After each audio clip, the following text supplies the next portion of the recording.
Hi, I'm Cheryl Kagan, very proud to be the senator for Gaithersburg and Rockville.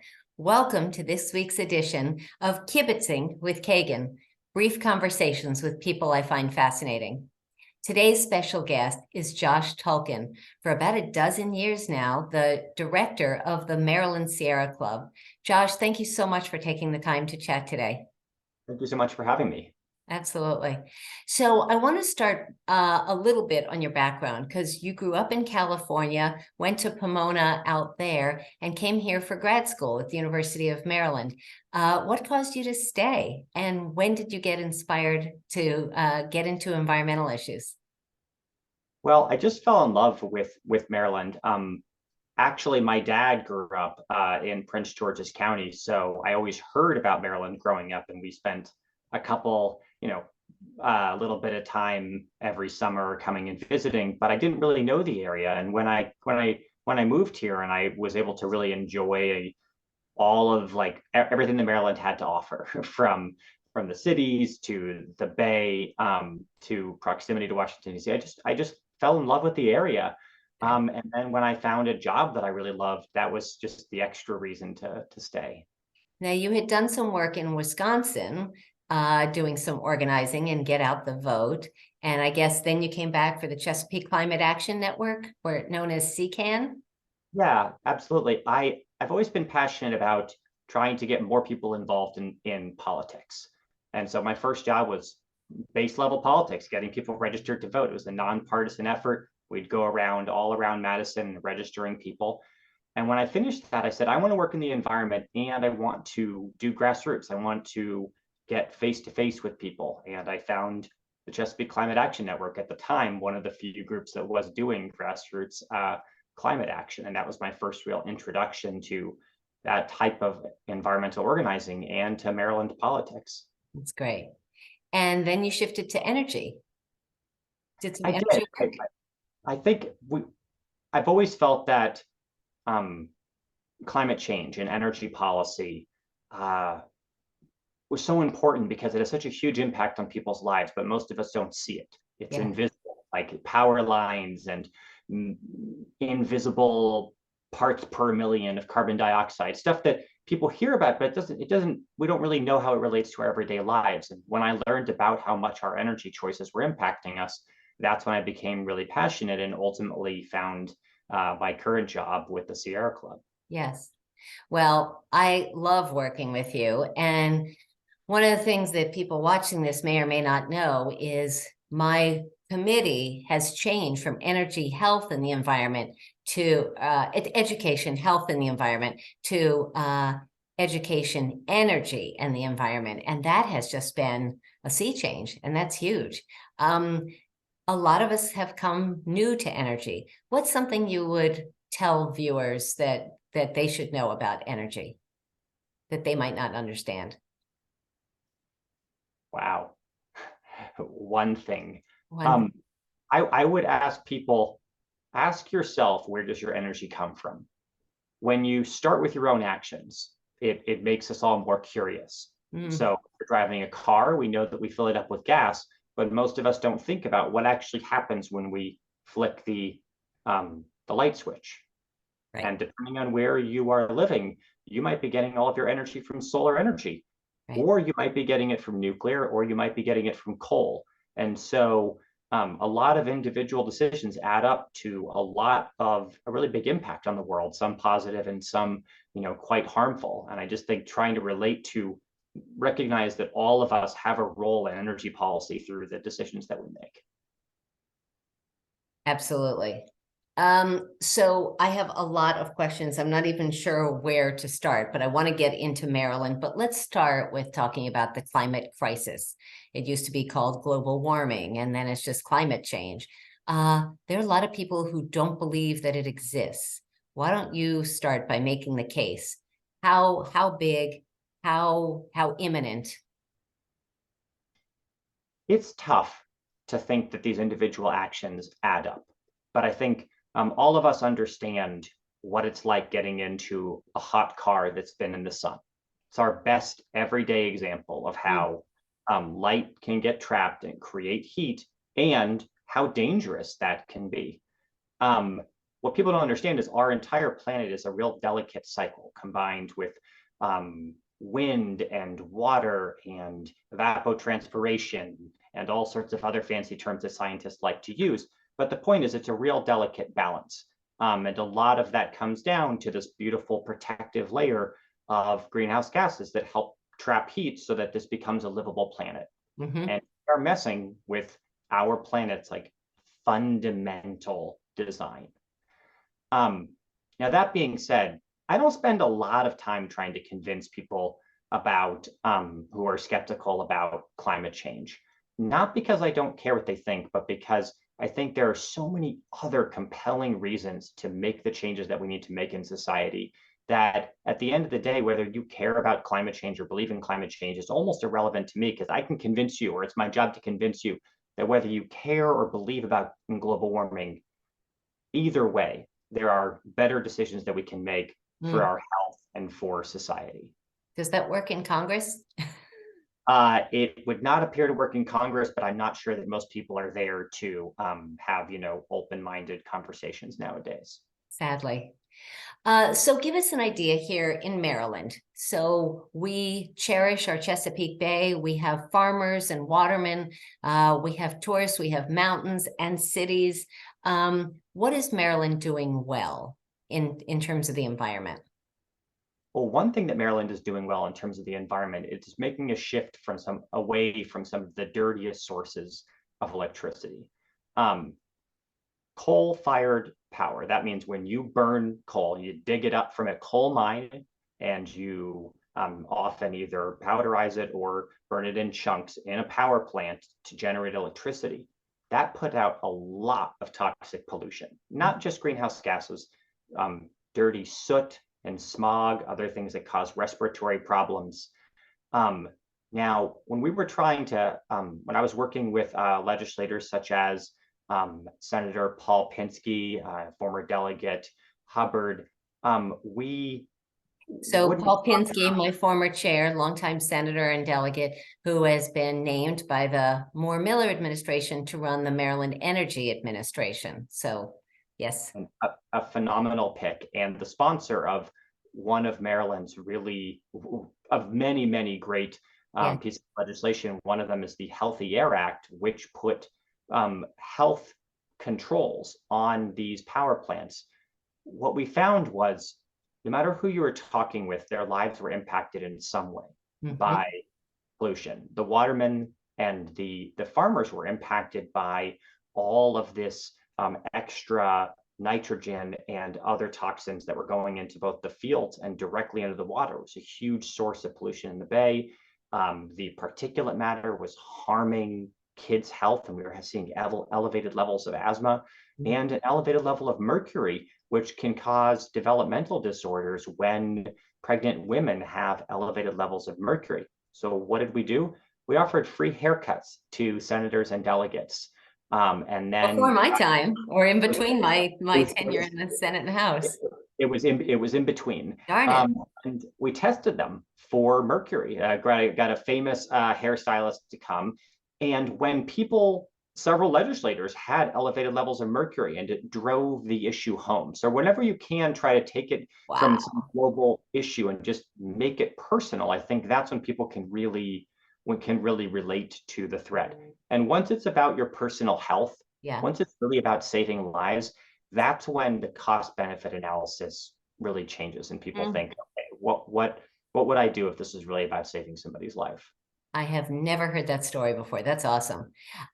So tell me what some of your priorities. We just adjourned from the General Assembly's 90-day session, and we accomplished a lot. Tell me what some of the headlines were, what some of the priorities were for the Sierra Club.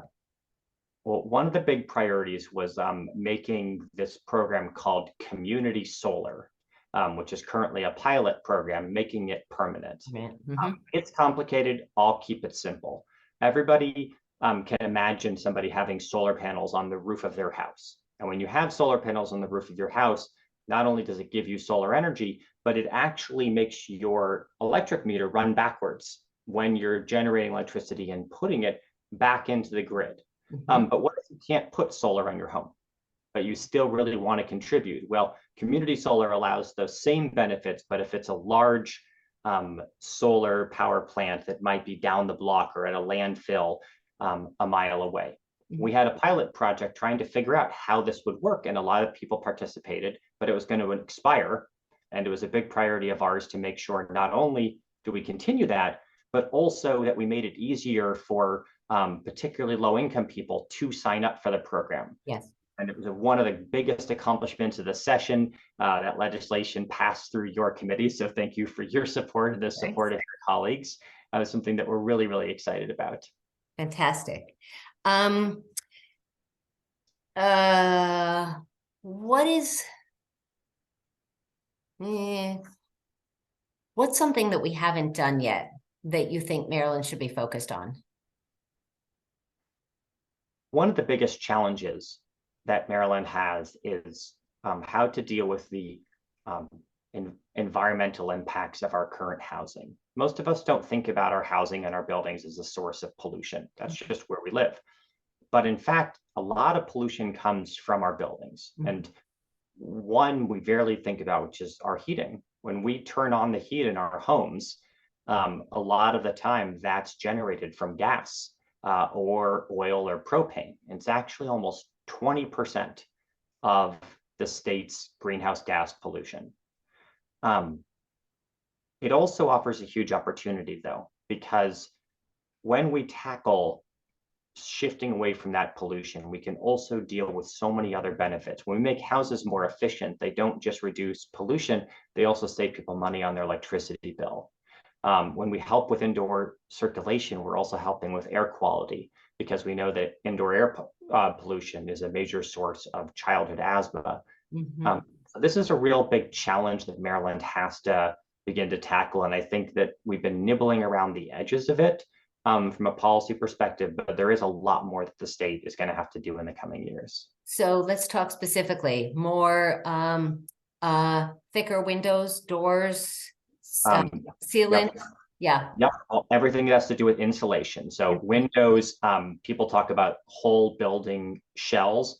And then what we need to do is we need to upgrade our electronics. So we need to have more modern appliances like heat pumps, which can actually act as air conditioners and heaters, switching everything from your washer and dryer to more energy efficient appliances. This is going to be something that's going to happen over 10 to 15 years. We have to time it well, because we don't want people replacing perfectly good appliances. Not good for your paycheck.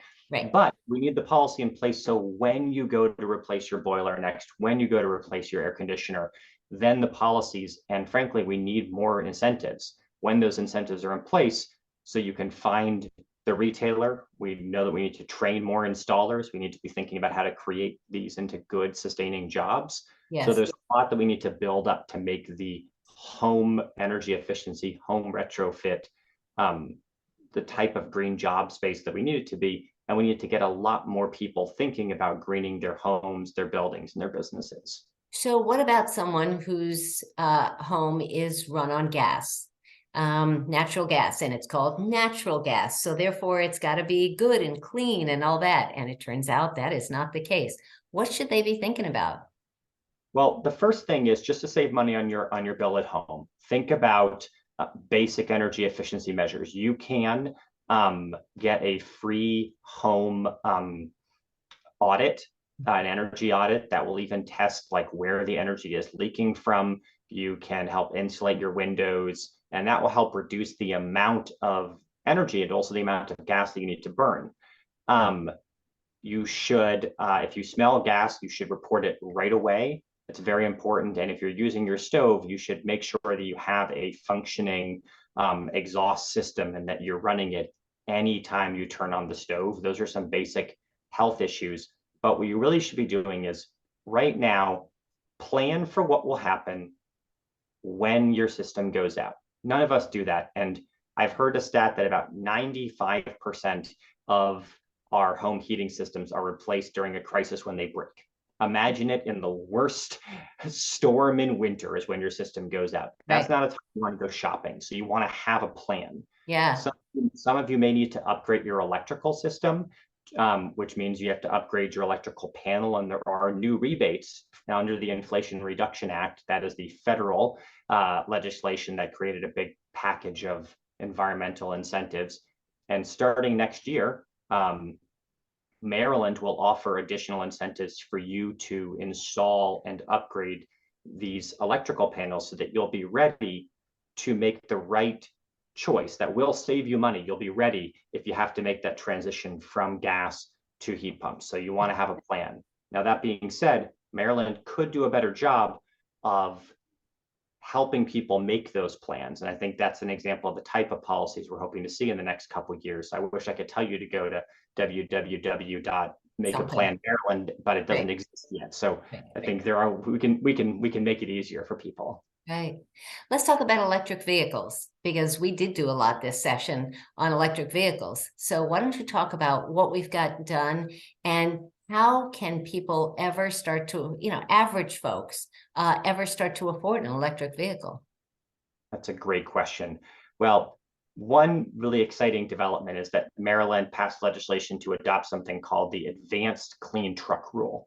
And what this program does is that it requires that more and more of the trucks on the road, and these are medium and heavy duty trucks, think of a large pickup truck all the way up to an 18-wheeler. More and more of those are electric every year. It's a little incremental shift from starting, I think, in 2025 all the way out for another 10 to 15 years. But what it does, it encourages the market. And that will give the state time to also be thinking about things like charging systems. We might see some companies get on board right away because they own their whole property. Other companies that rent may not get on board right away because they have to negotiate with their landlord for 5 or 6 years to figure out how to get all of that installed. Right. How are we going to drive down the price so that every day people can afford it? Whew. It's a tough question. Part of it's the market. The more demand is going up. I mean, think about how much the prices have dropped in the last couple of years. And don't think about Teslas, forget the Teslas. Right.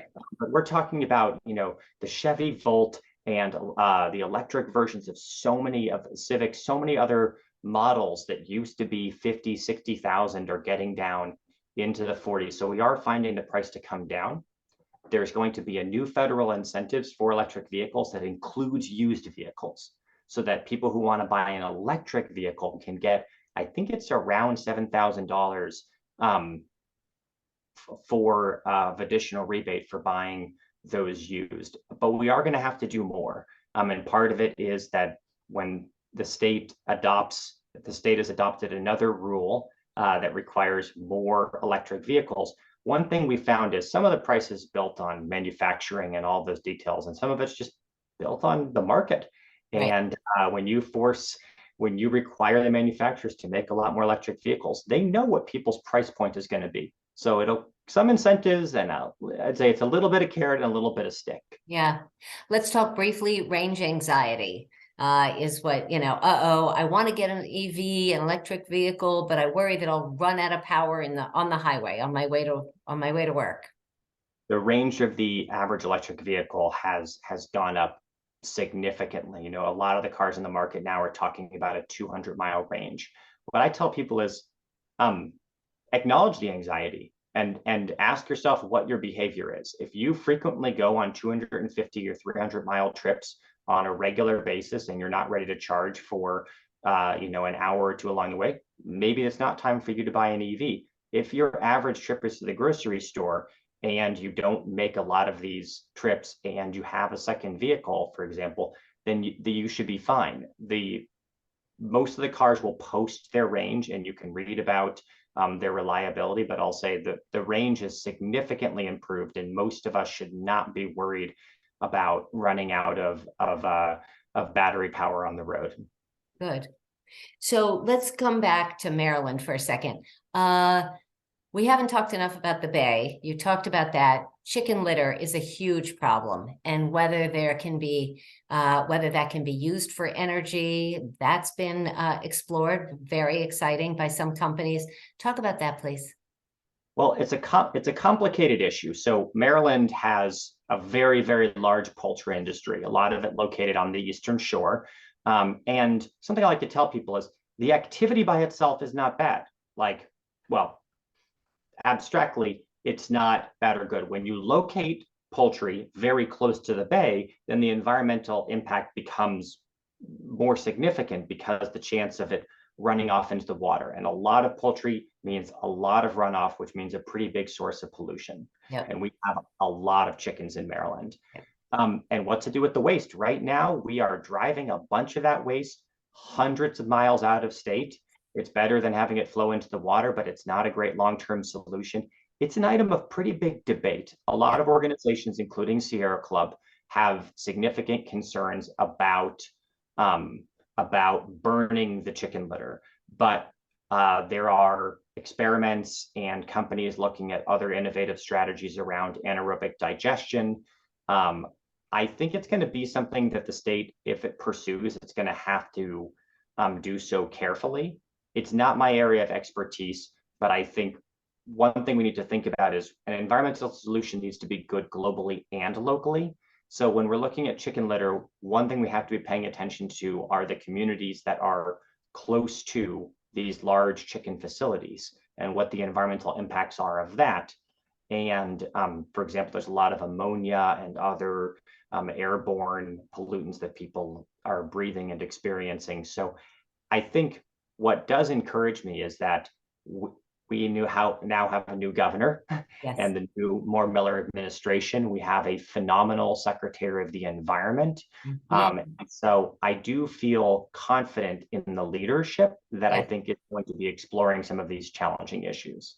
So before we go into that, because that was on my list too, it occurs to me that chicken litter is a euphemism. And so, for those who may not know, chicken litter is excrement, poo, shit, whatever you call it, but that's all of that plus whatever it is dropping onto. So it's a mix of the poo plus the usually wood chips or whatever else is in the chicken bed.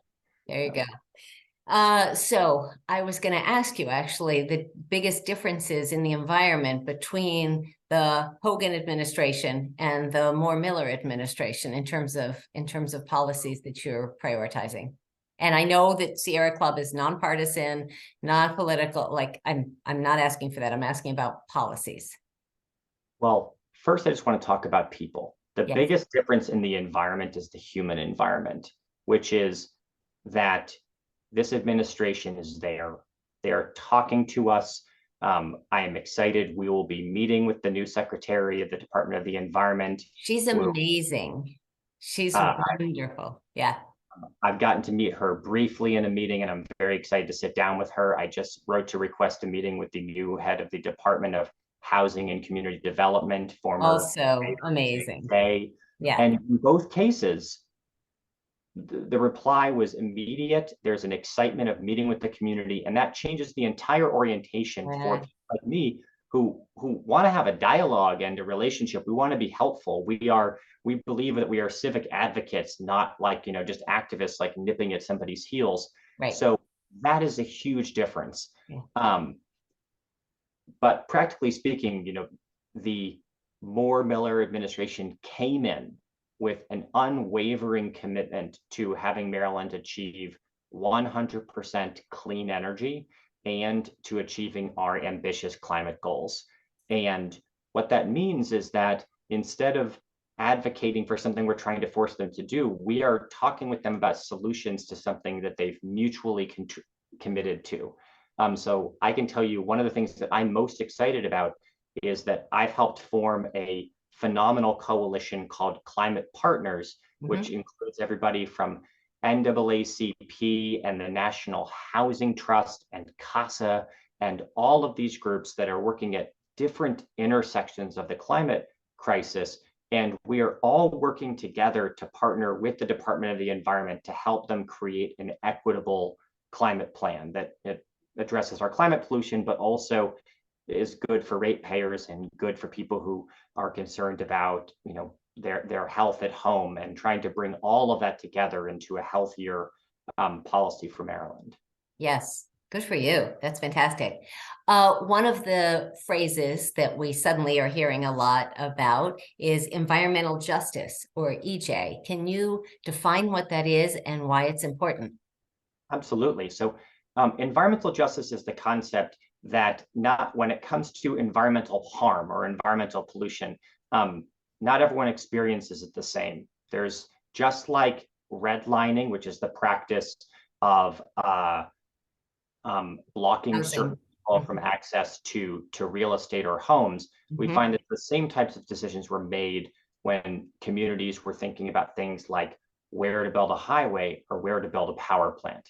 And Or a landfill or a, yeah, fill or a mine. And when you look at all of those projects together, you find a higher rate of so many environmental harms from, again, childhood asthma, respiratory problems, cancer. You see it reflected and in mortality rates.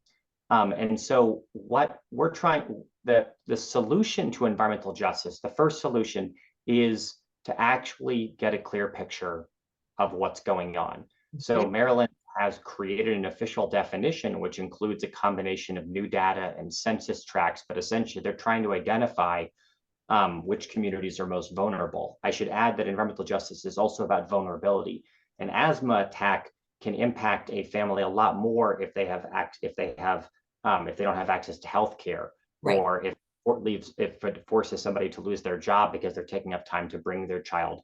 So where do we need to be, and where are these issues compounding? And just one example, the community in South Baltimore, the community of Curtis Bay and Cherry Hill together, which is a large industrial area, also right next to this trash incinerator where they burn trash to create electricity. And, the idea of environmental justice would say, if somebody is proposing a new project in that area, don't just look at that project by itself. Look at the whole picture and that whole environment and say, is this a community that needs one additional source of pollution, or should that go somewhere else, or Right. maybe not at all?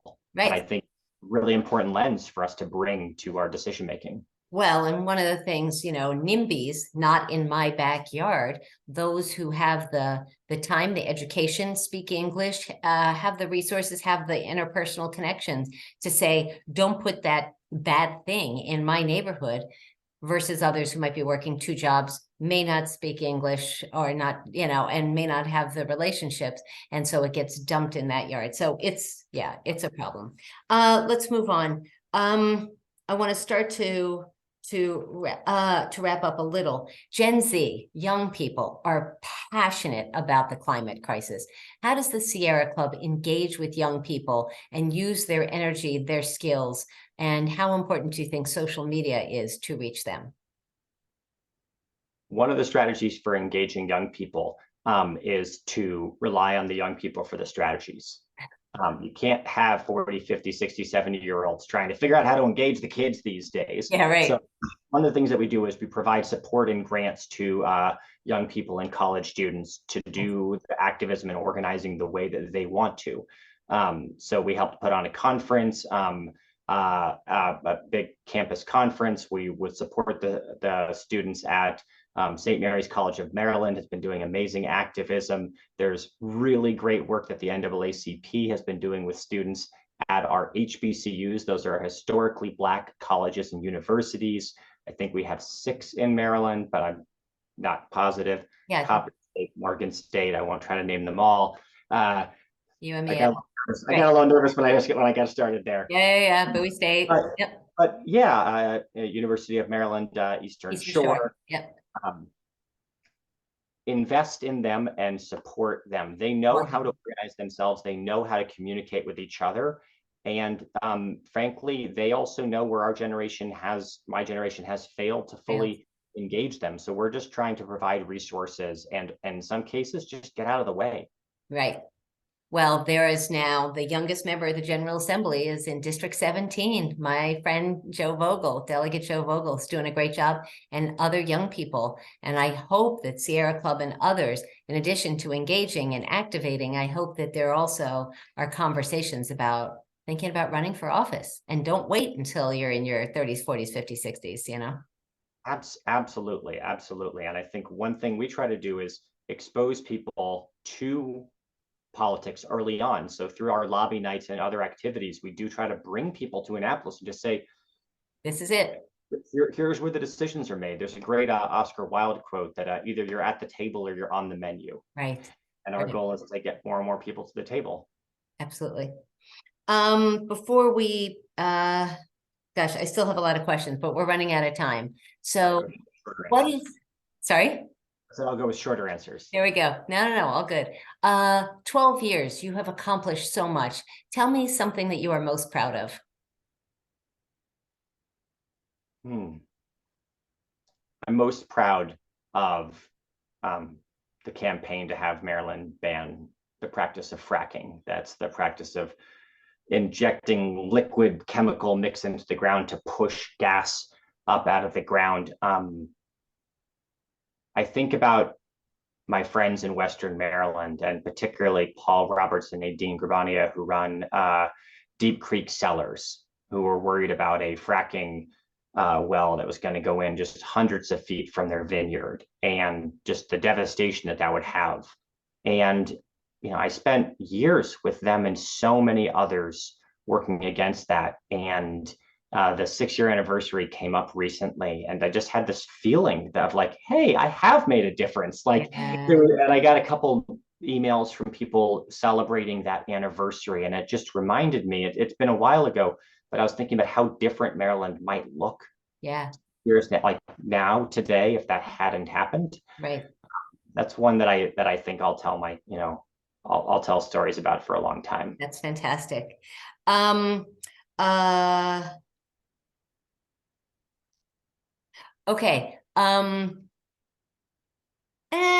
Sorry, I have like 5 questions. I don't know which one.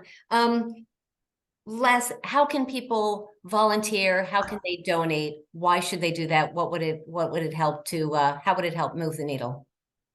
Well, you can do it all by going to our website, which is sierraclub.org/Maryland. And in the top right-hand corner, there's a link to donate. And in the middle of the menu, there's a button that says get involved. We have a calendar of events every single weekend. There are educational events. There are outings to get outdoors. Our motto is to enjoy, explore, and protect the planet. So before you become an activist, maybe you just want to go on a hike. Why to support Sierra Club?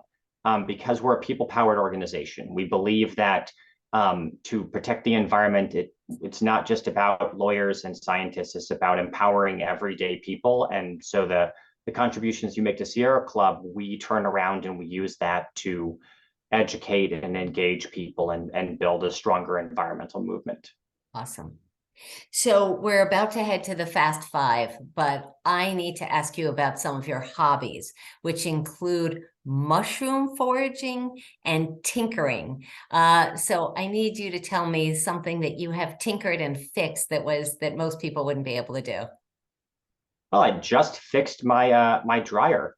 The thermal fuse went out on my dryer at home. I've never fixed a dryer before. I pulled out the panel. I Googled the serial number. I tested it with my digital multimeter and ordered a part on Amazon. And I will say I was amazed when I installed it and the dryer started working again. But any chance to just explore and try to understand how things work. It doesn't matter if it's electronics or art. I just sort of enjoy, tinkering with things. I love that. That is very cool. All right. If you're good, unless there's something hair on fire that you really have to say before we go. Okay, we've covered a lot. So Josh Tulkin, director of the Maryland Sierra Club, here's your Fast 5. 5 quick questions. Let people know a few more things about you. First question, and a couple of these came from my interns, so with apologies or acknowledgements or both. First, what is your favorite Disney character? Ooh, oh God, Coco, but not Coco. The Pixar, not a good example. We'll say Aladdin. It's going to come back to me in a little bit. Loop back. Okay. Young boy from Coco who sings. It's amazing. Okay. Whose name I forgot. Okay. Question 2. you have a daughter who is who I still think of as puny, but she's growing up. What do you like best about being a dad? On on the weekends, we cuddle up and watch cartoons together. And I would just say that adorable, like cuddle time and I don't know, just the closeness is probably one of my favorites. That's awesome. Question 3, what is the best secret to being an effective advocate? Something you've either learned from someone else or learned through your experience? Listen. Just have to listen more, talk less. It's about connecting with people. So slow down your talking, really truly listen to people and try to figure out what they're saying. And the more you understand who they are, the better advocate you'll be. Love that. Question 4, also an intern question. What's a movie you've seen a bunch of times that never gets old? Goonies. Okay, haven't seen it. Should I put that on my list? Would I like it? Absolutely. Okay, with a bunch of caveats. It's an 80s movie. There's definitely some problematic parts, but it's such a great movie and it does not get old. All right. And question number 5, Josh Tulkin, Maryland Sierra Club. What is your hidden secret superpower? What is a skill or talent you have, something you're really good at that most folks can't do? I think that I can think in multiple dimensions of time. I can sit down in May and imagine the 20 steps that it will take to a fully formed campaign, or sometimes the 10 conversations it might have for someone to change their view from where they are to a place that I'm hoping that they would be. And I will sometimes say, okay, let's think 2 years from now and work backwards. And my brain, for better or worse, can think in all these different time dimensions. And it helps me sort of try to see how we get from where we are to the places that we need to be. That's impressive. Very cool. Well, whether I communicate them, that's different. Yeah, that's the challenge. Thank you. Thank you for taking the time, but thank you more globally for all that you do, all that you have accomplished in the state of Maryland, and all that I know you will accomplish in the years to come. I look forward to seeing you and continuing to work with you. Thank you so much. And thank you for having me on the show. I always appreciate your curiosity from the environmental issues to these types of conversations and the way you actually like to ask people questions and get them talking. So thanks so much for having me. Appreciate that. Thank you. Take care. Bye-bye.